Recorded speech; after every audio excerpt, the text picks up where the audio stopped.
سورۃ الاعلیٰ ہے قرآن پاک کی 30ویں پارے کے اندر یہ سورت ہے، اور اس میں رب کریم نے ارشاد فرمایا قد افلح من تزکا وذکر اسم ربہ فصلی۔ اللہ پاک ارشاد فرماتا ہے بے شک مراد کو پہنچا وہ انسان، اللہ تعالیٰ یعنی انسانیت کے کامیاب طبقوں کا ذکر اس کے اندر ارشاد فرما رہا ہے کہ بے شک مراد کو پہنچا وہ انسان، یعنی ہر انسان کی کوئی نہ کوئی مقصد ہوتا ہے، کوئی نہ کوئی مراد ہوتی ہے، کوئی نہ کوئی کامیابی کے گول ہوتے ہیں۔ دنیا میں انسان ہوتا ہے نا، وہ اپنی کامیابی کے لیے اس کے بڑے بڑے خواب ہوتے ہیں کہ میں نے یہ کرنا ہے، میں نے یہ چیز سر کرنی ہے، میں نے یہ کرنی ہے، میں نے یہ ڈگری حاصل کرنی ہے، میں نے اس مقام تک پہنچنا ہے۔ دنیا میں ہماری دوڑیں لگی ہوئی ہیں کامیابیوں کے لیے، لیکن ایک کامیابی وہ ہے جو اللہ اور اس کے رسول نے اس کا معیار قائم کیا ہے۔ سب سے پہلا، جیسا کہ میں نے آپ کی خدمت میں پہلے دروس میں پیش کیا ہے کہ اللہ تعالیٰ کے نزدیک سب سے زیادہ عزت اور تکریم والا وہ شخص ہے جو سب سے زیادہ متقی ہو، یعنی اس کا ظاہر اور باطن دونوں خداوند قدوس کی بارگاہ کے اندر مقبول ہوں، وہ شخص اللہ کے یہاں سب سے زیادہ عزت والا ہے۔ فرمایا کہ ان اکرمکم عند اللہ اتقاکم، کہ اللہ کے نزدیک سب سے زیادہ متقی وہ ہے جو سب سے زیادہ عزت والا وہ ہے جو سب سے زیادہ متقی ہے۔ پھر اللہ تعالیٰ نے انبیاء کے بعد انسانیت کے اندر تمام مومنوں میں کہ اگر تم تلاش کرنا چاہو کہ ایسا شخص کون ہے کہ جو سب سے زیادہ عزت والا بھی ہے، سب سے زیادہ متقی بھی ہے، اور اس کی زندگی کے اوپر، اس کی موت کے اوپر اور اس کی زندگی کے ایک ایک لمحے پر خدا کو بھی ناز ہے، اور اللہ تعالیٰ نے اس کو کائنات کے لیے ایگزامپل بنایا ہے، تو قرآن حکیم فرقان مجید میں اللہ تعالیٰ اس منظر کو بیان فرماتا ہے کہ وَسَيُجَنَّبُهَا الْأَتْقَى الَّذِي يُؤْتِي مَالَهُ يَتَزَكَّىٰ۔ اللہ فرماتا ہے کہ جہنم کی آگ سے پاک رکھا جائے گا وہ شخص الذی اتقى، جو سب سے زیادہ متقی ہے۔ فرمایا کہ اس تقوی کے ساتھ ساتھ اس کے اندر ایک خصوصیت یہ بھی ہے کہ الذی یؤتی مالہ یتزکیٰ، جب اسے اللہ تعالیٰ مال و دولت عطا فرماتا ہے، ثروت عطا فرماتا ہے، صاحب نصاب بناتا ہے، تو اس کو اپنی دولت کے ساتھ ساتھ یہ فکر ہونی چاہیے کہ اللہ نے یہ جو مجھے مال عطا فرمایا ہے یہ پاک کیسے ہو، پھر خدا نے مجھے یہ جو زندگی عطا فرمائی ہے یہ زندگی کیسے پاک ہو، اللہ نے مجھے جو منصب عطا فرمایا ہے وہ منصب کیسے پاک ہو۔ تو فرمایا کہ الذی یؤتی مالہ یتزکیٰ، جو اپنے مال کو اللہ کے راستے میں اس نیت سے خرچ کرتا ہے کہ یتزکیٰ، کہ خدا اس کو پاک کر دے۔ فرمایا وما لأحد عنده من نعمت تجزا، وہ جو اللہ کے راستے میں مال خرچ کرتا ہے وہ اس لیے نہیں کرتا کہ اس کے اوپر کسی نے کوئی احسان کیا ہوا ہو، کوئی اس کے اوپر بڑا کسی نے کوئی مہربانی کی ہوئی ہو تو اس کا بدلہ چکا رہا ہو، نہیں، بلکہ اس کی نیت خالص ہے، اور وہ کیا ہے کہ وَلَسَوْفَ يَرْضَىٰ، کہ اللہ اس سے راضی ہو جائے اور وہ خدا سے راضی ہو۔ اب علماء اور محدثین نے لکھا ہے کہ یہ جتنی بھی آیات ہیں نا، یہ اللہ تعالیٰ نے حضرت ابوبکر صدیق رضی اللہ تعالیٰ عنہ کے بارے میں نازل کی ہے۔ سیدنا صدیق اکبر رضی اللہ تعالیٰ عنہ، جو اللہ نے ان کو مال و دولت ثروت عطا فرمائی، سارے کا سارا اللہ کے راستے کے اندر انہوں نے خرچ کیا۔ تو رسول اللہ صلی اللہ تعالیٰ علیہ وآلہ وسلم نے ان سے پوچھا کہ اپنے گھر والوں کے لیے کیا چھوڑ کر آئے، تو آپ نے کہا اللہ و رسولہ، اللہ اور اس کے رسول کو چھوڑ آیا، جو کچھ تھا میں نے قربان کر دیا۔ اللہ تعالیٰ نے ان کے اس جذبے کو کائنات کے لیے ایگزامپل بنا دیا کہ اللہ کے نزدیک عزت والا کون ہے، الذی اتقاکم، جو تم میں سب سے زیادہ متقی ہو، اور اللہ کے نزدیک سب سے زیادہ متقی کون ہے، انبیاء کے بعد سب سے زیادہ متقی اللہ کے نزدیک کون ہے، تو سیدنا صدیق اکبر کو اللہ تعالیٰ نے فار ایگزامپل پیش کر دیا، اور ان کی یہ مقام پانے کی وجہ کیا ہے کہ خداوند قدوس نے انہیں جو کچھ عطا کیا تھا وہ اللہ کے راستے میں خرچ کرنے میں کبھی دریغ نہیں کرتے۔ اسی طریقے سے اس آیت کے اندر سورۃ الاعلیٰ کی آیت ہے، آیت نمبر 15 ہے اور 14 14 اور 15 ہے، قد افلح من تزکا۔ اللہ فرماتا ہے کہ کامیاب مراد کو پہنچا وہ شخص جو ستھرا ہوا، جس نے اپنے آپ کو پاک کیا، وذکر اسم ربہ فصلی، اور اپنے رب کا کثرت سے ذکر کیا، فصلی، اپنے رب کے نام کے ساتھ جو ہے وہ نام لے کر فصلی، نماز کی پابندی کرتا ہے۔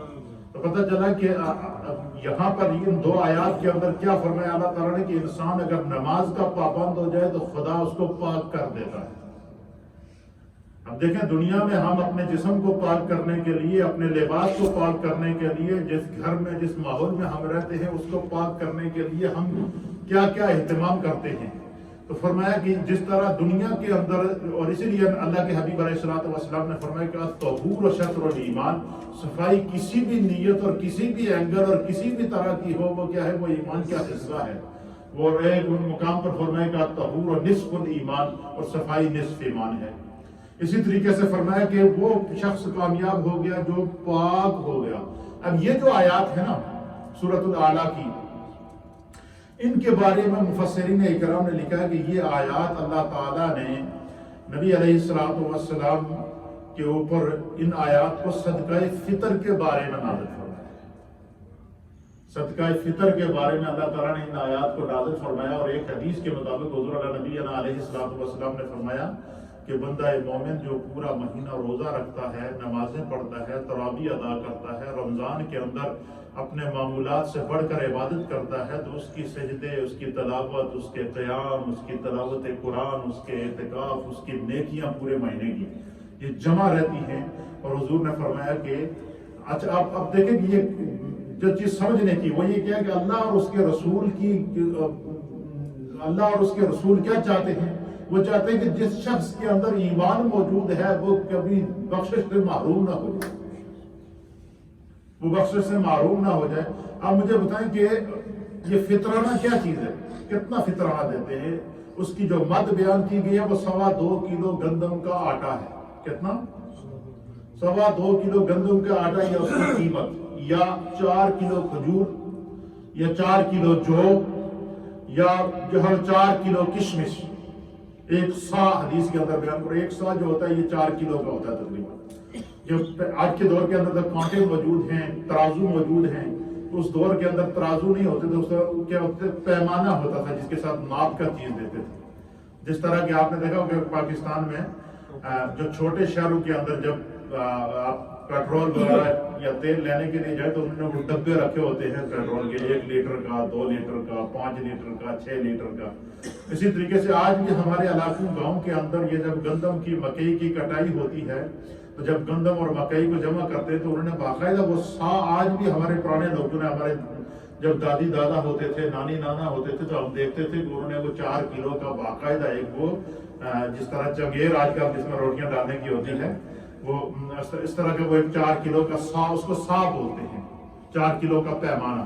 تو حضور نے فرمایا کہ جو آپ جو ہے وہ عید کی نماز سے پہلے اپنے رمضان کو ختم ہونے سے پہلے سرکار نے فرمایا کہ ہر روزہ دار جو صاحب نصاب ہے اور جو جس کی زیر کفالت اس کی اولاد ہے، فرمایا کہ وہ اپنی طرف سے اور اپنی اولاد کی طرف سے فطرانہ ادا کرے، اور ہر بالغ اپنی طرف سے خود فطرانہ ادا کرے۔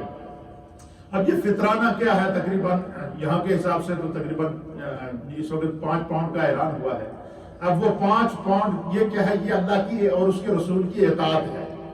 بظاہر تو بتا کہ یہ 5 پاؤنڈ کا لکی ہوئے گا، لیکن نہیں، یہ نہیں ہوگا کہ 5 پاؤنڈ سے ہوگا کیا، یہ ہوگا کہ اللہ اور اس کے رسول سے راضی ہوں گے۔ اس سے بڑا بھی کوئی اعزاز ہے؟ حضور علیہ السلام نے فرمایا کہ بندہ مومن کے روزے، اس کی نمازیں اور رمضان کی عبادات یہ آسمان اور زمین کے درمیان معلق رہتی ہیں، لٹکی رہتی ہیں، تا وقت کہ وہ صدقہ فطر ادا نہ کرے۔ فرمایا صدقہ فطر جب ادا کرتا ہے تو اس کی وہ اللہ تعالیٰ کی طرف سے اللہ کہتا ہے کہ میں نے اس بندے کی عبادت تو قبول کیا ہے۔ یہ جو اس نے 5 پاؤنڈ صدقہ فطر ادا کیا ہے، میں نے اس کے ظاہر کو بھی پاک کر دیا ہے، اس کے باطن کو بھی پاک کر دیا ہے۔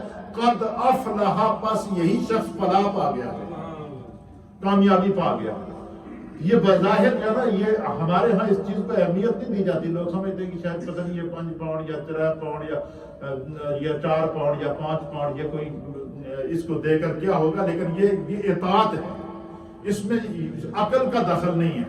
یہ ہمارے تبصرے کا اس کے اندر دخل نہیں ہو سکتا، کیونکہ ہمارا کام ہے اللہ اور اس کے رسول کے احکام کو فالو کرنا. پھر سرکار مدینہ صلی اللہ تعالیٰ علیہ وآلہ وسلم کا فرمان ہے، حضور علیہ الصلوۃ والسلام نے فرمایا کہ یہ جو فطرہ ہے، صدقہ فطر ہے، فرمایا جو تمہارے مالدار ہیں وہ صدقہ فطر دینے کی وجہ سے اللہ تعالیٰ انہیں پاک فرما دے گا، اور جو تمہارے غریب ہیں اللہ عز و جل ان کو اس صدقہ فطر کے اندر اتنی برکت پیدا کرے گا کہ بظاہر تو آپ اگر کسی غریب کو 5 پاؤنڈ دیتے ہیں تو اللہ کی طرف سے اس پیسے کے اندر خاص طور پر یہ جو صدقہ فطر کی رقم، اس میں اللہ نے برکت رکھی ہے. جس طرح کی حدیث پاک کے اندر آتا ہے کہ حضور علیہ السلام نے فرمایا کہ جب تم روزہ رکھو تو سحری ضرور کرو، چاہے تم ایک کھجور کے ساتھ ہی کرو. کیا کرو؟ فرمایا تسحروا، سحری کیا کرو. فإن السحور برکہ، اللہ تعالیٰ نے سحری دے لقمے دے اندر اتنی برکتاں رکھیاں نے کہ خداوند قدوس انسان کی بعض وہ بیماریاں جو لا علاج ہوتی ہیں، خداوند قدوس اس سحری کی برکت سے اس کو جو ٹھیک کر دیتا ہے. اللہ نے اس کے اندر برکت رکھی ہے. پھر نبی علیہ الصلوۃ والسلام نے فرمایا کہ رمضان کے اندر جب افطاری کا وقت ہو تو حضور نے فرمایا خود بھی افطاری کرو اور کوشش کرو چاہے ایک کھجور کے ساتھ کسی دوسرے کو افطار کرایا کرو. کیوں؟ خدا نے اس رزق میں بڑی برکت رکھی ہے. فیہا یرزق، اس کے اندر اللہ تعالیٰ جو فیہا یزاد رزق المؤمن، اس کے اندر اللہ تعالیٰ مومن کے رزق کو بڑھا دیتا ہے. اللہ تعالیٰ مومن کے رزق کو اس کے اندر بڑھا دیتا ہے. رمضان کے اندر آپ دیکھیں کہ اور کس طرح رزق بڑھتا ہے. ہر گھر کے اندر رمضان میں افطاری کا دسترخوان لگتا ہے یا نہیں لگتا، اور ایک سے زیادہ ڈشیں ہوتی ہے یا نہیں ہوتی. اس کے اندر پھل موجود ہوتے ہیں، کھجوریں موجود ہوتی ہیں، مختلف قسم کے جوسز موجود ہوتے ہیں، مختلف قسم کی ڈرنکس موجود ہوتی ہیں. اس کے ساتھ جو ہے وہ ہر اپنی اپنی پسند کا کھانا، بچے والدین سے فرمائش کرتے ہیں کہ آج ہم نے سحری میں یہ کھانا ہے، آج ہم نے افطاری میں یہ کھانا ہے. اور جو مجھے آدھی رات کو اٹھ کے اس طرح اگر پورا سال ہمیں پکانا پڑتا تو کتنا مشکل ہوتا. لیکن سال میں صرف 1 مہینہ رکھا ہے اور اس کی برکتیں اتنی رکھنی ہیں، پکانے والوں کی بھی بخشش، کھانے والوں کی بھی بخشش، کھلانے والوں کی بھی بخشش. اور اس مہینے کے اندر خاص طور پر جو گھر کی خواتین ہوں ان کے ساتھ خاص طور پر جو ہے وہ ہم لوگوں کو کوآپریٹ کرنا چاہیے کہ آدھی رات کو اٹھ کر جب سحری کو وہ سحری بناتی ہیں تو ان کو اپنی فکر نہیں ہوتی، بچوں کی زیادہ فکر ہوتی ہے کہ ان کو پہلے سحری کھلا دیں. گھر والوں کی زیادہ فکر ہوتی ہے، پورا مہینہ وہ پکاتی ہیں، کھلاتی ہیں. تو اس لیے ان کا حق ہے کہ ان کے ساتھ جو ہے وہ خاص طور پر عید کے اوپر یا رمضان کے مہینے کے اندر اور ان کے ساتھ تعاون بھی کیا جائے، مدد بھی کی جائے اور رمضان کے اس مہینے کو اپنی بخشش کا ذریعہ بنایا جائے. تو نبی علیہ الصلوۃ والسلام نے کیا فرمایا؟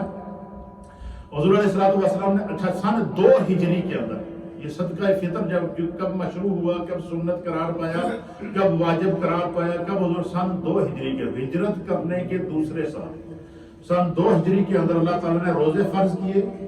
اسی سال اللہ تعالیٰ نے عید سے 2 دن پہلے صدقہ فطر کا حکم ارشاد فرما دیا.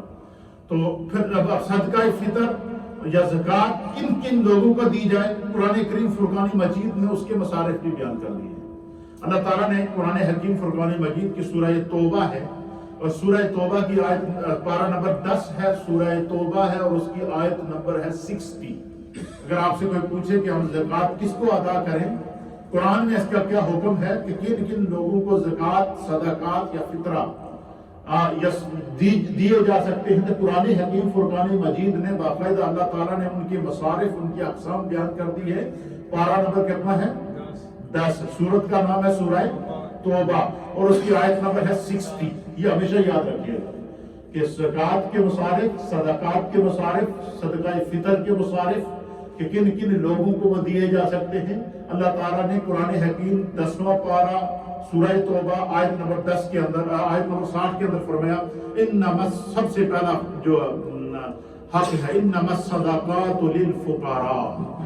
صدقے کی 2 قسمیں، ایک صدقے کی 3 قسمیں ہیں. ایک صدقہ واجبہ ہے، صدقہ واجبہ جس کو فرض صدقہ کہتے ہیں.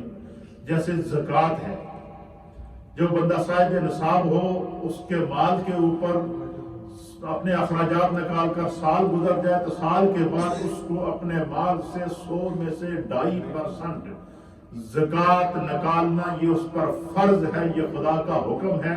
اور اللہ تعالیٰ نے جہاں بھی نماز پڑھنے کا حکم دیا اس کے ساتھ فرمایا اقیموا الصلاۃ وآتوا الزکاۃ۔ 32 مقامات، 32 مقامات کم و بیش قرآن میں ایسے ہیں کہ جہاں اللہ تعالیٰ نے زکوٰۃ کے ساتھ، نماز کے ساتھ زکوٰۃ کا ذکر کیا۔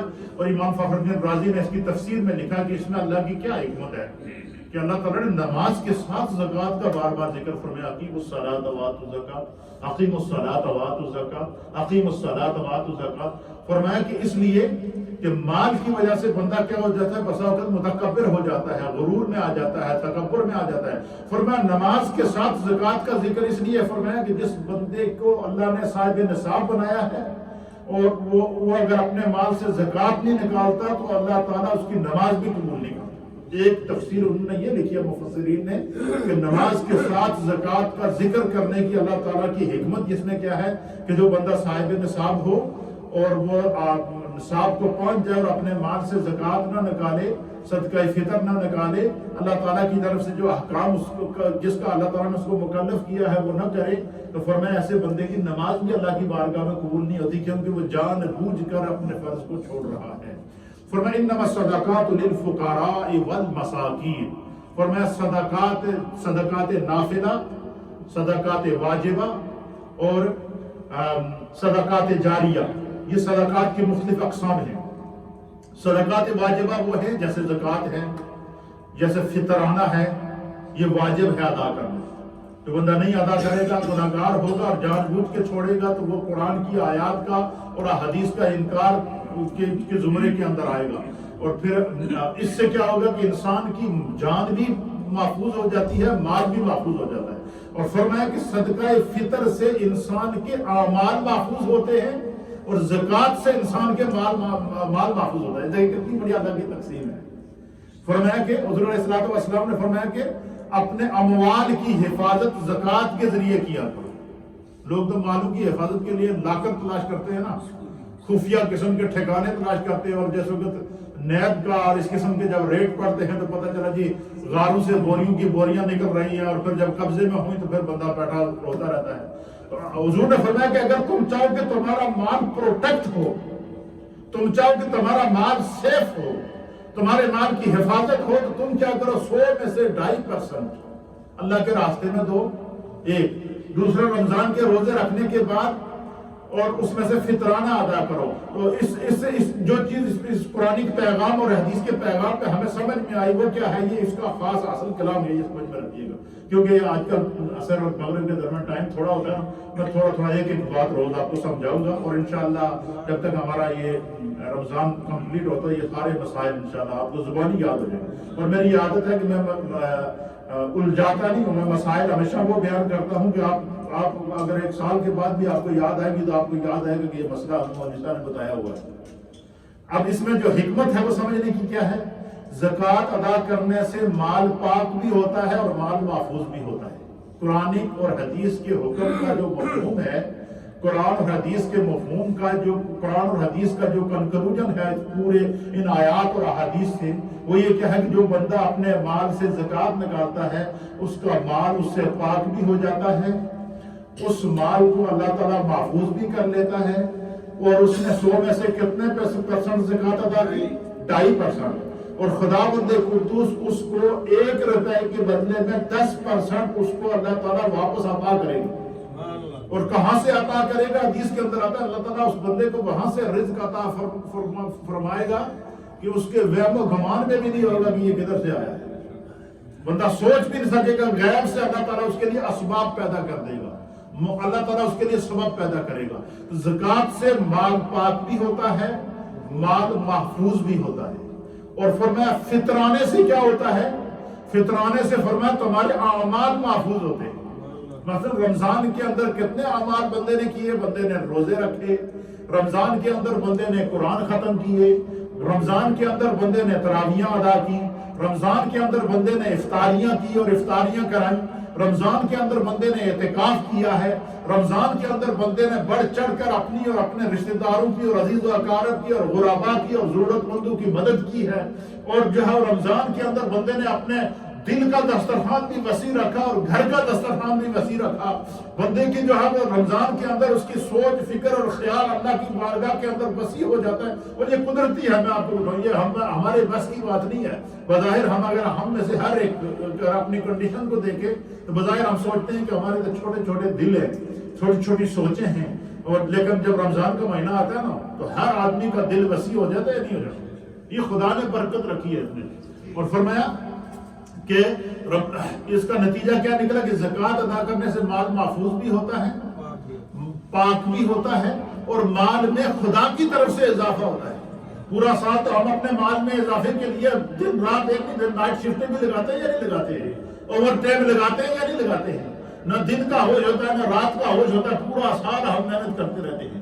لیکن سال کے بعد جب اپنے مال سے زکوٰۃ نکالو گے، اللہ نے فرمایا کہ 2.5% تو نے غریب کو دینا ہے، ضرورت مند کو دینا ہے، مسکین کو دینا ہے، اور اس کے جو مصارف بیان کیے ان کو آپ نے ادا کرنا ہے.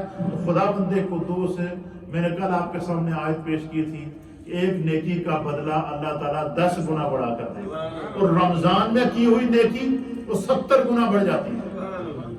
رمضان میں اس لیے ہمارے فقہاء نے، محدثین نے، مفسرین نے، اور ہمارے جو اکابرین جو بڑے بڑے بزرگ گزرے ہیں نا، وہ نیکیوں کے مسئلے میں بڑے حریص ہوتے ہیں. اور وہ نیکیوں کے مسئلے میں کیا حریص ہوتے ہیں؟ انہوں نے اپنی زکوٰۃ کا نصاب بھی رمضان کو رمضان مقرر کیا ہوا ہے. کیوں کہ رمضان میں زکوٰۃ بھی ادا ہو جائے گی اور 10 کے بجائے 70 گنا اضافہ بھی ہو جائے گا. اس لیے ہمارے علماء اور محدثین نے لکھا نا، دیکھیں اللہ تعالیٰ نے علم کے اندر بڑی برکتیں رکھی ہیں. ہمارے علماء محدثین نے لکھا کہ جس بندے کو اللہ تعالیٰ توفیق دے نا کہ وہ حج یا عمرے کے لیے جائے، تو فرمایا کہ اس کو زیادہ سے زیادہ پتہ ہے کیا کرنا چاہیے؟ وہاں جا کر نوافل ادا کرنے کے بجائے ایک تو زیادہ سے زیادہ وہ طواف کریں، اور اس کے علاوہ وہاں پر حرم شریف کے اندر، حرمین طیبین کے اندر بندے کو زیادہ سے زیادہ قضاء نمازیں ادا کرنی چاہیے. اور اس کی حکمت کیا بیان کی ہے ہمارے علماء نے، محدثین نے؟ اس کی حکمت یہ بیان کی کہ بندہ تو خطا کا پتلا ہے، خطا کار ہے، سستیاں ہم پورا سال نمازوں میں بھی کرتے رہتے ہیں، اعمال میں بھی کرتے رہتے ہیں. فرمایا جو بندہ حرم میں ایک نماز ادا کرے گا، اللہ تعالیٰ سے ایک نماز کے بدلے 1,00,000 نماز کا ثواب عطا فرمائے گا. جو مسجد نبوی میں ایک نماز ادا کرے گا، اسے ایک نماز کے بدلے 50,000 نمازوں کا ثواب عطا کیا جائے گا. اور جو مسجد اقصیٰ میں نماز ادا کرے گا، اسے ایک نماز کے بدلے 25,000 نمازوں کا ثواب ادا کیا جائے گا. فرمایا حرم کے اندر جب جاؤ تو کثرت کے ساتھ، اور کچھ نہیں تو کم از کم اتنا معمول بنا لے بندہ، ہر نماز کے نال ایک نماز قضا کر لے، اور یہ نیت کر لے کہ میری زندگی میں بہت ساری کوتاہیاں ہوئی ہیں، تو یہاں پر میں اپنی زندگی کی پچھلی نمازیں قضا کر رہا ہوں. جی ایک نماز دے بدلے 1,00,000 نماز دا ثواب بندے نو مل جائے تو اللہ تعالیٰ بارگاہ کیڑی کمی ہے تو پچھلی کمیاں بھی پوری کر دے. اس لیے بندہ نیکی، اس لیے فرمایا قرآن کریم کے اندر اللہ فرماتا ہے فاستبقوا الخیرات، نیکی کے معاملے میں ایک دوسرے کے ساتھ مقابلہ کرو. نمازوں کے معاملے میں، نیکی کے معاملے میں، تلاوت کے معاملے میں، عبادات کے معاملے میں ایک دوسرے سے کیا کرو؟ مقابلہ کرو. اور اس لیے نبی علیہ السلام نے فرمایا، جس طرح کہ میں نے آج جمعے میں بھی آپ کو اس طرح اشارہ دیا تھا، حضور نے فرمایا جڑا بندہ 5 وقت دی نماز پڑھنے آتے گھروں جانا نا، اس کے مومن ہونے کی گواہی دو. اس سے بڑا بھی کوئی اعزاز ہوگا؟ اس کے مومن ہونے کی گواہی دو کہ اللہ کے گھر میں بندہ ایویں تے جا ہی نہیں سکتا. تو قرآن کریم فرقان مجید میں جو مصارف بیان کی، انما الصدقات للفقراء، جو صدقات ہیں، زکوٰۃ ہیں، ان کا پہلا حقدار فقراء ہیں، ضرورت مند. فقراء کہتے ہیں ضرورت مندوں کو جو صاحب نصاب نہیں ہے. ضرورت مند کی حد کہاں سے شروع ہوتی ہے؟ جو نصاب سے نیچے ہوتی ہے. والمساکین، اور مساکین ہیں. والعاملین علیہا، اور وہ لوگ جن کو زکوٰۃ جمع کرنے پر مامور کیا گیا ہے. والمعلقۃ القلوب، اور جن کے دل اسلام کی طرف راغب کرنا مقصود ہوں. مثلا ایک بندہ، جب ہم اس ملک کے اندر رہتے ہیں، یہ غیر مسلم ملک ہے، آپ کا کوئی دوست ہے، کوئی ساتھی ہے، وہ اسلام کی طرف مائل ہے، راغب ہے، اور آپ سے پوچھتا ہے کہ میں اسلام لانا چاہتا ہوں. اب ہم میں سے ہر ایک کی ذمہ داری ہے کہ ہم اس کو اتنی کمپنی دیں اور اس انداز سے اس کو قائل کریں کہ وہ ہمارے اعمال، ہمارے اخلاق دیکھ کر کیا کرے؟ متاثر ہو. اور اگر وہ ضرورت مند ہے تو اب قرآن کہتا ہے کہ تم کیا کرو, تمہارے پاس اگر مال ہے تو اس کی اپنے پاس سے بھی مدد کرو, نہیں اگر تمہارے پاس زکوٰۃ ہے تو تم زکوٰۃ کی اس مسارت پہ لگا سکتے ہو. کیوں؟ اس نیت سے کہ میرے اس پہلائی کرنے سے ہو سکتا ہے یہ مسلمان ہو جائے. اور تیسری کیا ہے؟ فرمایا کہ والغارمین فی سبیل اللہ, فرمایا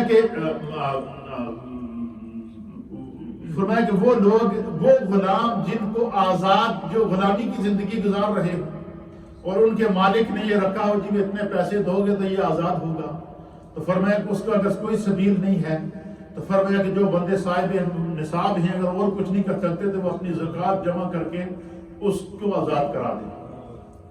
اور تیسری کیا ہے؟ ابن السبیل, فرمایا کہ ابن سبیل کہتے ہیں کہ وہ مسافر.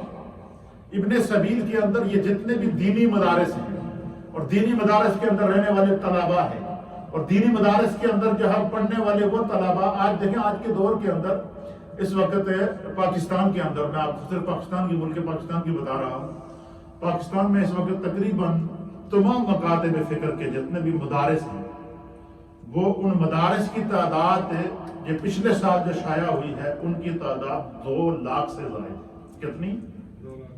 2 لاکھ سے زائد مدارس ہیں. اور 2 لاکھ اگر مدرسے ہیں, ہر مدرسے میں چلو کچھ نہیں تو کم از کم 100 طلبا کر دو. بعض تو وہ ہے جن میں 10-10 ہزار طلبا پڑھ رہے ہیں, 5-5 ہزار طلبا پڑھ رہے ہیں, 4-4 ہزار اسٹوڈنٹ جس مدرسے کے اندر پڑھ رہے ہیں, اور سارے مسافر طلبا ہیں. ان کے کھانا پینا, ان کی رہائش, ان کے اخراجات, ان کے سارے ذمہ وہ ادارے چل رہے ہیں. 2 لاکھ اداروں کے اندر کم از کم بھی 70 سے 80 لاکھ اسٹوڈنٹ پڑھ رہے ہیں. یہ تمام مکاتب فکر کی میں بات کر رہا ہوں, اکراس دا بورڈ بات کر رہا ہوں. اب مجھے 70 سے 80 لاکھ اگر اسٹوڈنٹ مدارس کے اندر موجود ہیں تو آپ مجھے بتائیں کہ آج کے دور کے اندر تو ایک گھر چلانا مشکل ہوتا ہے, تو مدارس کیسے چل رہے ہیں؟ کیوں؟ یہ وہ خدائی کام ہے جس میں اللہ تعالیٰ غیب سے مدد کرتا ہے, برکت فرماتا ہے. تو قرآن کریم میں ابن سبیل کے اندر یہ مدارس جتنے بھی ہیں جس میں مسافر طلبا رہتے ہوں, یہی وجہ ہے کہ نبی علیہ السلام کے پاس جب مہاجرین صحابہ جب ہجرت کر کے مدینہ طیبہ آئے نا, ان کے پاس نہ گھر تھا, نہ ان کے پاس رہنے کی جگہ تھی, نہ ان کے پاس زمینیں تھیں. وہ سب کچھ کاروبار چھوڑ کے دین کی خاطر ہجرت کر کے مدینہ طیبہ آ گئے. تو حضور علیہ السلام نے مسجد نبوی میں جہاں اپنا حجرہ تھا اس کے ساتھ آپ نے ایک چبوترا قائم کیا, ایک گھر قائم کیا, اور آپ نے فرمایا جتنے بھی یہ جو مہاجرین صحابہ ہیں یہ اس کے اندر رہیں گے, اور ان کو اصحاب صفہ کہتے ہیں. کیا ہے؟ وہ ضرورت مند صحابہ تھے, ان کے پاس نہ گھر تھا, وہ مسافر تھے, وہ دین کی خاطر ہجرت کر کے آئے ہوئے تھے. سرکار دو عالم صلی اللہ علیہ وسلم کے پاس جو بھی صدقات آتے ہیں, حضور علیہ السلام کے پاس زکوٰۃ جمع ہوتی, یا سرکار دو عالم صلی اللہ علیہ وسلم کے پاس جو مال آتا تو حضور علیہ السلام سب سے پہلے ان کی ضرورتوں کو پورا کرتے. اچھا وہ کیا کرتے ہیں؟ وہ اتنے خوش قسمت تھے صحابہ, اصحاب صفہ جو تھے, ان کی خوش قسمتی کا یہ عالم تھا کہ وہ جب وہی نازل ہوتی تو سب سے پہلے جو دین کے احکام کی تعلیم حضور ان کو بلا کرتے تھے. یعنی دین نازل ہوتا تو حضور ان کو سکھاتے, وہاں رہ کر انہوں نے دین بھی سیکھا ہے.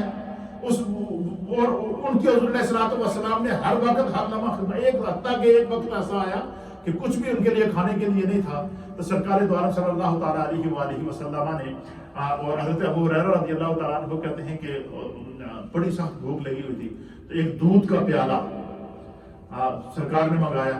تو حضرت ابو ہریرہ کہتے ہیں کہ میری دل میں یہ خواہش تھی کہ کاش کہ مجھے بڑی سخت بھوک لگی ہوئی ہے, تو جو ہے وہ اس میں سے حضور علیہ السلام نے دودھ کا پیالہ منگایا.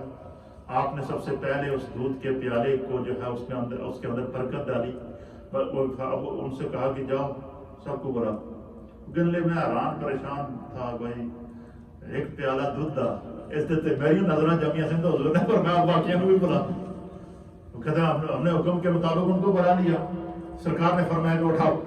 جب اٹھایا حضور نے فرمایا کہ اس کو پلاتے جاؤ سب. وہ کہتے ہیں کہ رب کعبہ کی قسم ہر بندے نے سیر ہو کر وہ دودھ کا پیالہ پیا. کتنا؟ جتنی اس کو ضرورت تھی وہ دودھ پیتا گیا، ایک پی کر دوسرے کو دیتا گیا، وہ پیالہ ایک سے دوسرے کو جا رہا ہے، دوسرے سے تیسرے کو جا رہا ہے، تیسرے سے چوتھے کو جا رہا ہے، چوتھے سے پانچویں کو جا رہا ہے۔ فرمایا جتنے صحابہ وہاں موجود تھے سارے کے سارے سب کے پیٹ بھر گئے، حتیٰ کہ وہ فرماتے ہیں یہاں تک کہ ہمارے حلق تک دودھ آ چکا تھا، اور جس وقت سارے پی چکے تو وہ دودھ ویسے کا ویسا ہی تھا۔ یہ خدا کی طرف سے کیا ہوتی ہے؟ برکت ہوتی ہے مال کے اندر جو اللہ کے راستے میں خرچ کرتے ہیں۔ اس سے آگے بقیہ انشاءاللہ میں جو ہے وہ اگلے درس کے اندر پیش کروں گا۔ اللہ تعالیٰ ہمیں دین سمجھنے کی توفیق عطا فرمائے۔ لا الہ الا اللہ الا اللہ الا اللہ، لا الہ الا اللہ الا اللہ الا اللہ، لا الہ الا اللہ الا اللہ الا اللہ، لا الہ الا اللہ محمد رسول اللہ، اللہ اللہ اللہ اللہ اللہ اللہ جل جلالہ، آمین۔ اللهم صل على سيدنا ونبينا ومولانا محمد وعلى آل سيدنا ونبينا ومولانا محمد صلاة دائمة مقبولة تؤدي بها عنا حقه العظيم۔ یا اللہ اس رمضان کو ہمارے لیے باعث نجات بنا دے، یا اللہ اس رمضان کو ہمارے لیے باعث برکت بنا دے، یا اللہ اس رمضان کو اپنے رب اپنی بارگاہ سے ہمارے لیے قبولیت کا درجہ عطا فرما۔ اللہم اجرنا من النار، اللہم اجرنا من النار، اللہم اجرنا من النار۔ یا اللہ ہم سب کے تمام مرحومین کی بخشش و مغفرت فرما، اے اللہ ہم سب کے صغیرہ اور کبیرہ گناہوں کو معاف فرما۔ ہر روز اس افطاری کے دسترخوان کو ہمارے یہ ساتھی محبت کے ساتھ سجاتے ہیں، جن گھروں سے، جن احباب کی جانب سے، اور بالخصوص ہمارے یہ جو ساتھی ہیں جو ہر روز دسترخوان بچاتے ہیں، اس کو اٹھاتے ہیں، اس کا اہتمام کرتے ہیں، اللہ سب کو اپنی بارگاہ سے جزا عطا فرما، اللہ سب پر اپنا کرم نازل فرما، اللہ سب پر کرم کی دولت سے مالا مال فرما۔ ربنا اغفر لی ولوالدی وللمؤمنین یوم یقوم الحساب برحمتک یا ارحم الراحمین۔